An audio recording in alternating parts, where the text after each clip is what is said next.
రానియండి, లేదా ఆయనే పోటీ చేయమనండి. ఎందుకంటే మనం అస్తిత్వాన్ని కాపాడుకుంటాం. చాలా మంది మన నాన్ వైసెస్ అంటా ఉన్నారు, ఏమని మాట్లాడుతుంటారు, అరే మీరు అంటే ఎలక్షన్లే జరుగుతలేమంట కదా, నిన్న మనం వేరే వాళ్ళు మాట్లాడుతున్నారు. కనీసం అదన్నా చెప్పగలుగుతాం కదా, ఎలక్షన్ నిర్వహించడం. మళ్ళీ అదే అమరావతి లక్ష్మీనారాయణ గెలిచిరనే చెప్తాం కదా. ఎప్పుడు మీరు ఎలక్షన్లు పెట్టగలిగితే, మీరు ఎలక్షన్లు పెట్టకుండా లోపలే లోపాలకాయ ఒప్పందం చేసుకొని యథావిధిగా రాసుకుంటూ పోతే ఇది సమంజసం కాదు. దీన్ని మేము తీవ్రంగా ఖండిస్తాం. ఒకవేళ అక్కడ ఉన్నటువంటి కమిటీ వెంటనే స్పందించి సరైనటువంటి నిర్ణయం తీసుకోకపోతే రాష్ట్ర వ్యాప్తంగా పెద్దగా ఉద్యమం జరిగే అవకాశాలు క్లియర్గా కనబడతా ఉన్నాయి. ఎంతో మంది చలనం.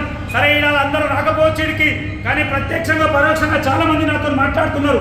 రేపు పెద్ద ఎత్తున పిలిపించినప్పుడు అప్పుడు ఊహించినటువంటి పరిణామాలు వస్తాయి. మళ్ళీ మనోళ్ళు మాట్లాడతారు, మన విలువ మనమే తీసుకోవాలా, మనమే రోడ్డు వేసుకోవాలా అని మాట్లాడుతున్నారు. అది మాట్లాడుకోవద్దని క్లోజిట్ ఆడిటోరియంలో కూర్చున్నాం. చాలా మంది చెప్పారు రోడ్డు మీద పోదాం, ఆడ ధర్నా చేద్దాం, ఆ ఇంటి మీద పోదాం, ఆడిపోదాం, పోలీస్ స్టేషన్ పోదాం, ఆడిపోదాం అంటే మేము వద్దన్నాం. దానికి గల కారణం ఒకటే, ఈ వ్యవస్థలో మనల్ని మనం సర్దిద్దుకునేటువంటి ప్రయత్నం చేయాలి. మన కుటుంబంలో ఉన్నటువంటి సమస్య మనమే పరిష్కరించుకోవాలి తప్ప దీన్ని రచ్చకెక్కించొద్దని అనుకుంటున్నాం. ఇప్పటికైనా ఒకవేళ మహాసభ స్పందించి చేయకపోతే భవిష్యత్తులో రచ్చకెక్కే ప్రమాదం కనబడుతుంది. దానికి మీరందరే సాక్ష్యం. తప్పకుండా ప్రతి విషయంలో మనస్ఫూర్తిగా మీరందరూ ముందుకు రావాలని మరొకసారి అందరినీ వేడుకుంటున్నాం. ధన్యవాదాలు.